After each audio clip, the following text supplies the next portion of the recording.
Una jornada más que comienza de día martes. ¿Cómo están? Muy buenos días. 9 de la mañana con 3 minutos. Sean bienvenidos a Razones de Estado, el espacio donde analizamos la actualidad nacional e internacional con una mirada crítica y reflexiva. Para hablar de ello, ya está con nosotros el doctor en comunicación y cientista político, don Percival Madero, que lo saludamos a esta hora de la mañana. Buenos días, don Percival Madero. Adelante, por favor. Buenos días, Agras. Gusto saludarte. El abrazo cordial y afectuoso para ti y para todos ustedes, distinguidos auditores y televidentes.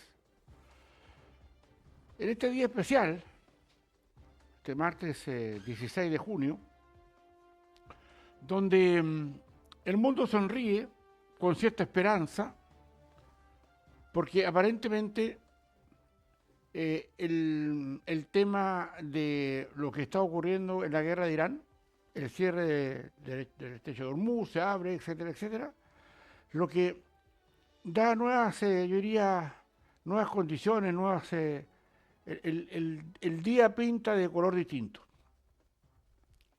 Uno tampoco debe de dar tanta fe en estas cosas que se solucionen, porque hoy día la información es tan brutalmente rápida que hay antecedentes que dicen que este es un tratado que está firmando Estados Unidos con Irán, pero no Israel con Irán.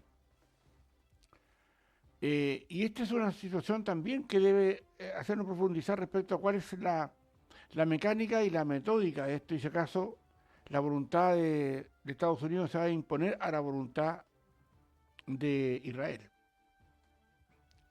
Creyendo el otro día algunas de lo que señalaban algunas editoriales de sus diarios en Israel, señalaban que obviamente el problema no lo tiene Estados Unidos, lo tiene Israel, porque Israel está al lado, es vecino. ¿Ah? Y todo esto se ha amparado en la voluntad y en la coordinación y el esfuerzo conjunto que han hecho Israel con Estados Unidos para efectos de poder contener una situación interna, dado que los capitales internos norteamericanos tienen una enorme influencia judía. Y eso, obviamente, genera otras expectativas, genera nuevas miradas que dicen relación con que en la interna política de Israel y en la interna política de Estados Unidos, hoy día da la sensación que esto debiera empezar a tomar un cuerpo distinto, en el sentido de que los temas bélicos debieran empezar a mostrarse. Pero hay sectores dentro de Israel, por ejemplo, la ultraderecha israelí, que no le gusta esto que está haciendo Estados Unidos con Irán. Y no les gusta precisamente porque ellos son los afectados. De ahí tenemos un Hezbollah, ya que este es un estado dentro del estado digamos, del Líbano, que tiene como condición única destruir a Israel. Y en este tiempo, en estos 4 meses, si bien es cierto, Israel aceptó fuertes golpes, no los destruyó. Y va a ser difícil que los destruyan porque Hezbollah tiene el apoyo y el financiamiento de Irán. Y cuando uno establece esos criterios, entiende mejor la situación. Porque en el alma mater de Irán está la destrucción de Israel. Y cuando uno quiere observar las conductas de Irán, no las puede observar a la luz de la vista que tenemos nosotros en temas democráticos, porque ellos no tienen democracia interna, es un tema teocrático donde las mujeres, particularmente digamos, la condición femenina, está atrozmente vulnerada. Y claramente Irán con una economía sólida, estamos hablando de petróleo, ya, con más de 90 millones de habitantes, tiene un asunto que no tiene ninguna disposición a rendirse a Estados Unidos ni a Israel, menos. Entonces, ¿cuánto de esto para el control y para la capacidad de ciertas conductas diplomáticamente razonables, por decirlo así, la intervención de China y eventualmente la intervención de Rusia, que son aliados de Irán, se asumen, digamos, condiciones y acuerdos para que esto se mantenga en el tiempo. No es fácil. No es fácil, pero es un intento. Y ya han habido en estos 4 meses decenas de intentos. Las negociaciones hay que seguirlas con la mirada de que quienes son los interlocutores de esas negociaciones son personas que tienen caracteres muy especiales. Trump, el presidente norteamericano, es de carácter especial. Y obviamente no observa los cánones normales con que se mueve la diplomacia. Y esto, de alguna manera, le agrega algo de ají, algo de condimento al proceso de la paz en ese lugar del mundo, pero también en otro donde no se ha querido meter Trump directamente, como se metió acá en Irán, que es el caso de Ucrania. A pesar de que Ucrania ya cuenta con el respaldo político y diplomático y en algunos casos militar de la OTAN europea. Y ahí es donde cuando uno quiere observar este modelo de acción diplomática que estamos hoy día visualizando, entiende hasta dónde puede llegar la profundidad de este problema y cómo se va a hacer para solucionarlo definitivamente. Y pareciera ser que definitivamente no hay ninguna solución de largo plazo. Aquí, en el caso de las diplomacias, el poder juega un papel muy importante, particularmente el poder militar. Y si bien es cierto, Irán ha sufrido un duro castigo por parte de Estados Unidos e Israel, no es el castigo suficiente para generar una expectativa de cambio total, sabiendo que Estados Unidos e Israel podrían eventualmente usar sus armas nucleares que, al igual que Rusia, no la ha querido usar en Ucrania, ni Estados Unidos ni Israel la han querido usar en Irán. Porque las guerras, y no nos olvidemos de la corta historia, que hace solo 80 años atrás, un poquito más, casi 81, ya, Estados Unidos terminó una guerra con Japón como consecuencia de 2 bombas atómicas, en Hiroshima y Nagasaki. Y eso obviamente trajo como consecuencia que hay una situación que se debe observar con más atención. Porque así como Rusia no ha querido usar armas nucleares contra Ucrania, porque eso desataría un conflicto mucho más amplio, el tema apunta que no debe descartarse a eso. Porque, digámoslo también de una manera más formal, hay una situación que nos afecta a todos, porque internamente Estados Unidos hoy día está viendo si acaso las mayorías que tiene Donald Trump en el Congreso norteamericano se van a poder mantener después de esto, porque tiene internamente no más allá de un 35% de respaldo popular. Y en Israel pasa lo mismo con Netanyahu y la oposición, que es una oposición muy férrea, la ultraderecha, digamos, israelí, quiere la aniquilación total de Hezbollah. Y es más, no solamente de Hezbollah en tanto a quienes son este ejército de más de 40.000 hombres, Hezbollah es así, ¿ya? Que amenaza a Israel permanentemente, sino que a quienes ayudan a Hezbollah, y esos son, por supuesto, los iraníes. Entonces, distinguidos auditores y televidentes, haciéndonos un abanico, ¿ya? Abanico de lo que está pasando en el mundo, vemos que eso contrae una atención que se despeja de inmediatamente por los mercados. Las bolsas de valores de ayer y durante el día, las primeras horas del día en la mañana, han reaccionado fuerte y muy positivamente a este término del conflicto en Irán. O sea, eso es vital para entender la voluntad de los mercados respecto de la guerra. Y eso hay que entenderlo como dentro del contexto no solamente exclusivamente diplomático y militar, sino que en el tema económico. Aquí en Chile, hay algunas sonrisas respecto a esto. Porque así como el ministro Quirós tuvo que asumir al inicio de este gobierno la dura tarea de poder subir los combustibles a los precios internacionales, hoy día vamos a sonreír porque el precio de la benzina, el petróleo, se dice que bajaría cada litro del orden de los 100 pesos o más. Y eso es producto de la guerra. Entonces, así como acá en Chile, en Estados Unidos también tenemos el petróleo más caro, en China también está más caro. Entonces, esta descompresión hace que el tema se alivie en general, porque, claro, los gobiernos tienen que tomar las medidas pertinentes para eso. Si, para que tengamos una idea, si el ministro Quirós no hubiera tomado esas medidas y hubiera hecho que el precio del crudo lo pagara el Estado, solamente en estos meses de guerra habríamos pagado del orden de los 4.000 millones de dólares adicionales en combustible, que se cargó a los bolsillos de los ciudadanos que usan vehículos, transportes, etcétera, fletes, etcétera. Entonces, aquí hay, en estos 106 días de conflicto que duró el tema con Irán, varias variables que hay que apuntarlas una a una y en forma clara.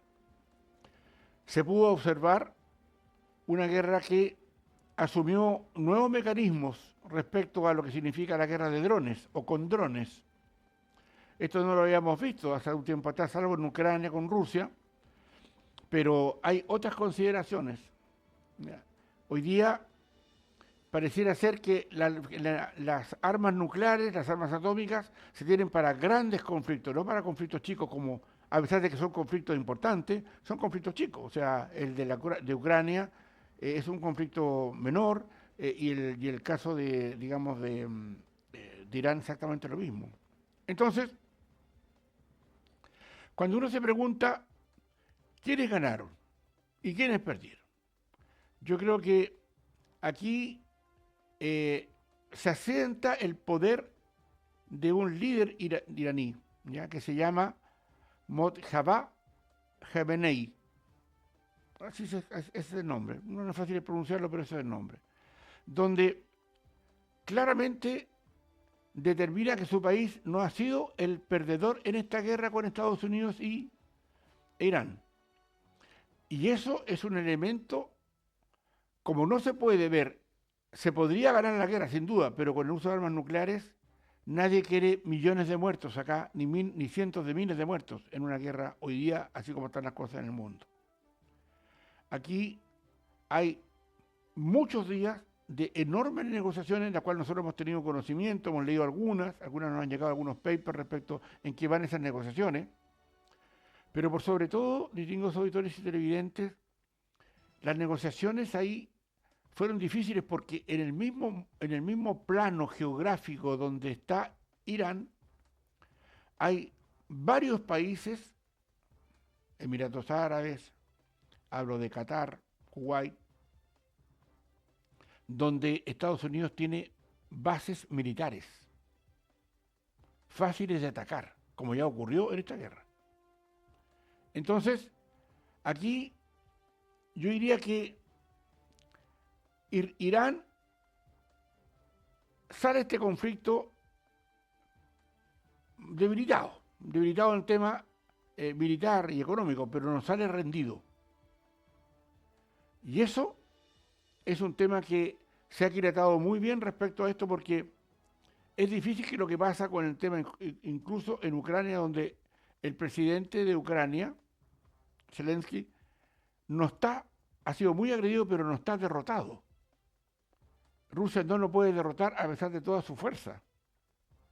Estamos viendo de Ucrania que es un país 10 veces más chico que militarmente que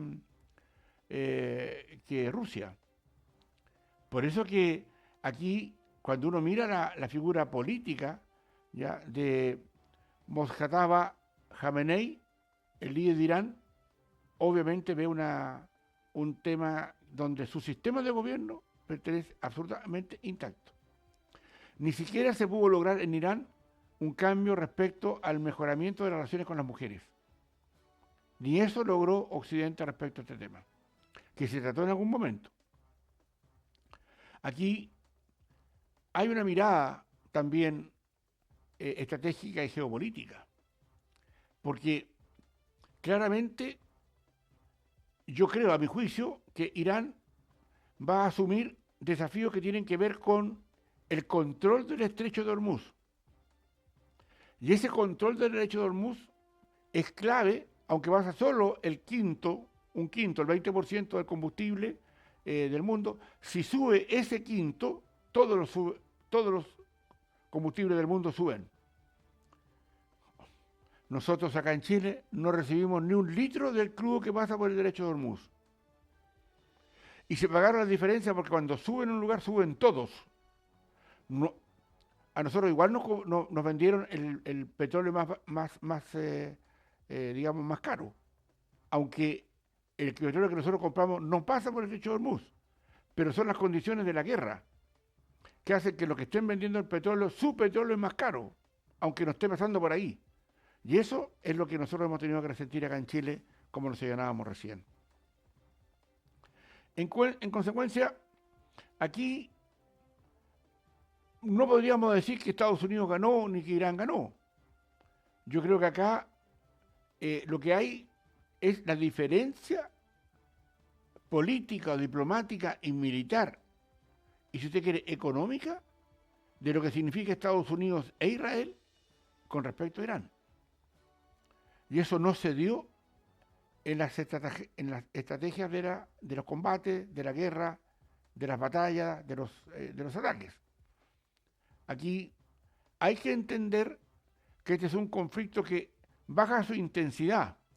Se va a firmar una especie de paz, pero es una paz que va a estar siempre latente a los ritmos de la diplomacia, y que es lo que está ocurriendo, porque hay muchas circunstancias que tienen que ver con la gestión del propio presidente Trump en Estados Unidos o de Netanyahu en Israel, que hacen ver que este tema es una paz precaria, y que yo la veo desde acá como una situación momentánea. Y ojalá que me equivoque, porque en todos nuestros análisis que hemos hecho acá en Razones de Estado en estos meses de la guerra, en estos 106 días de guerra, hemos pasado por observar cuestiones que querían alentar una especie de paz que no duró porque estaba bajo cimientos construido bajo cimientos muy débiles. Aquí lo que en el fondo está en cuestión es saber si el poder de Netanyahu y el poder de Trump van a controlar las condiciones, por ejemplo, de Hezbollah. Este grupo terrorista, ¿se acuerdan? Que entró a Israel y asesinó a un montón de israelíes y se llevó cientos de rehenes. Bueno, ese ejército, Irán no le ha retirado el financiamiento, porque eso está financiado por Irán, y lo va a seguir haciendo. Y eso, obviamente, es una condición que no es para la paz. Obviamente, Hezbollah aquí no ha perdido nada. Perdió algunos cientos de hombres, y la guerra al sur del Líbano fue un asunto especial porque Hezbollah tiene tomado una parte del Líbano, es un poder dentro del Líbano, ¿ya? Y Irán sabe que no le va a quitar el respaldo porque, quiéralo o no, Israel sigue siendo el enemigo de Irán, a pesar de que esté cerrando un acuerdo de paz con Estados Unidos.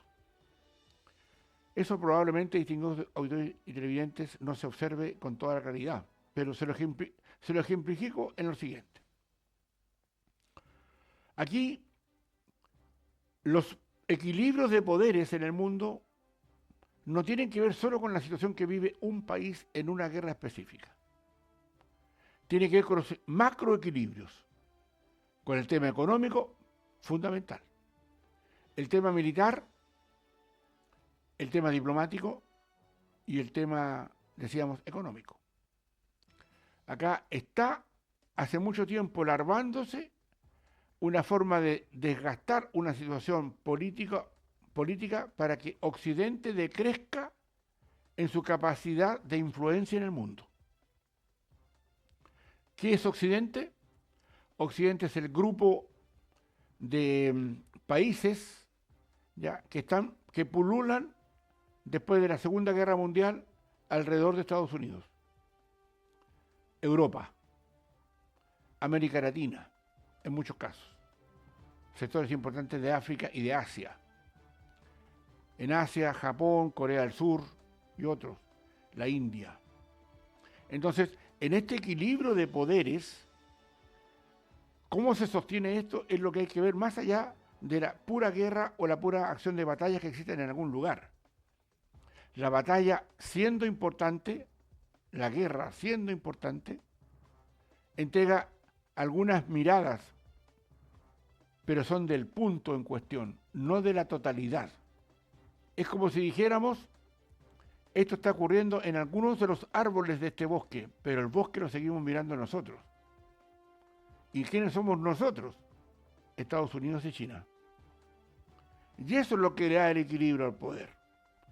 Esto de que está firmando Estados Unidos con Irán, no le quepa la menor duda que ya está en conocimiento previo de China. No porque China lo haya averiguado, es porque Estados Unidos se los cuenta. Así es la política mundial, la alta política. Porque claramente acá el viaje que hizo Donald Trump a Xi Jinping hace menos de un mes a Estados Unidos tuvo que ver con esta negociación. Por eso que las cosas hay que tratarlas con el debido cuidado y con la debida mirada. Y por eso que yéndose Donald Trump de China en la visita que hizo por 2 días a Xi Jinping, llega antes de 24 horas Putin, el presidente de Rusia, a hablar con Xi Jinping, así, qué trataron, qué acordaron, porque el acuerdo de China con Rusia y Corea del Norte los obliga a tratar los temas de la alta política. Esto no es la chimuchina, ¿ah? Esto es política de verdad, alta política. Y hay que entenderla, hay que seguirla, para que ustedes, distinguidos auditores y televidentes, bueno, con toda humildad y con todo lo que trabajo o con todo lo que estudio para esto, quedemos con una mejor impresión de lo que está pasando en esa área del mundo. Ahora, aquí también hay un punto que Irán está obteniendo, ¿ya? O sea, yo creo que acá hay que ser muy justo en poder ver qué pasó con esto.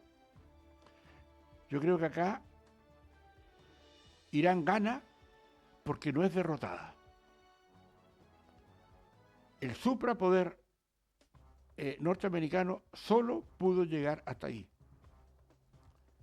Y no avanzó más porque Estados Unidos prefirió tener algunas garantías de China, miren lo que estoy diciendo, de China, para que Irán no siga enriqueciendo su uranio, porque el uranio que ya ha enriquecido Irán le sirve para cuestiones civiles, pero para cuestiones militares, por ejemplo una bomba atómica, tiene que enriquecer más ese uranio. Entonces hoy día lo que se quiere limitar es que Irán no tenga una bomba atómica, porque la va a usar contra Israel y contra Estados Unidos, eso se lo doy firmado. Pero claramente el control del cuento no está en avasallar y en acabar, como señaló alguna vez Donald Trump, con la cultura islámica. Porque ahí despierta otros intereses y otras situaciones que no competen solo a Irán, sino compete a un grupo de países que en su totalidad son extremadamente ricos y no profesan nuestras miradas espirituales ni religiosas. Son de los sectores islámicos. En consecuencia, distinguidos auditores y televidentes, cuando uno quiere mirar esto, tiene que hacerlo con esta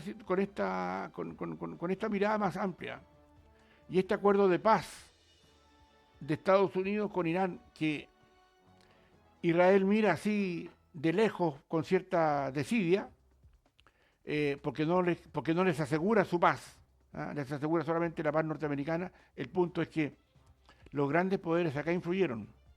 Para que esto terminara, Estados Unidos no ganó la guerra, cifró esperanza y le dio un espaldarazo a Israel para que aparentemente no siguieran enriqueciendo uranio para que tuvieran su bomba atómica, pero por sobre todo, distinguidos auditores y televidentes, nos muestra una vez más en este ejercicio de poder cómo la geopolítica del mundo cambia y cómo todos intervienen en esto, más allá de las propias circunstancias que uno pudiese mirar, pero en este breve y conciso resumen he tratado de que ustedes más o menos entiendan lo macro de este conflicto.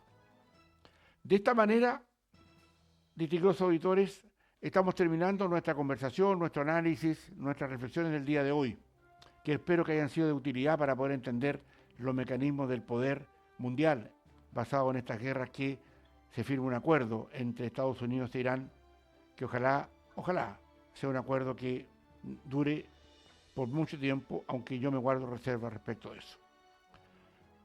Si usted quiere escuchar esto de nuevo, puede ir a YouTube, ¿ya? Y buscar Razones de Estado, y ahí lo va a poder ver y escuchar las veces que quiera. Por atención dispensada, muchísimas gracias. Adelante, Douglas. Muchísimas gracias. Esas eran las palabras del doctor en comunicación y cientista político, don Percival Madero, para la jornada del día de hoy, martes 16 de junio del 2026. 10 años analizando la contingencia con la mirada crítica y reflexiva, Razones de Estado está cumpliendo una década acompañando el debate sobre la actualidad y el acontecer político de Chile y el mundo. Los invitamos para que nos puedan acompañar de lunes a viernes a las 9 de la mañana, a las 13 horas y a las 17 horas, aquí en Madero FM y Desierto de Atacama Televisión. Que tengan una excelente jornada de día martes y continúen en nuestra programación. A las 10 de la mañana ya llega Madero en Casa, su matinal. Buenos días.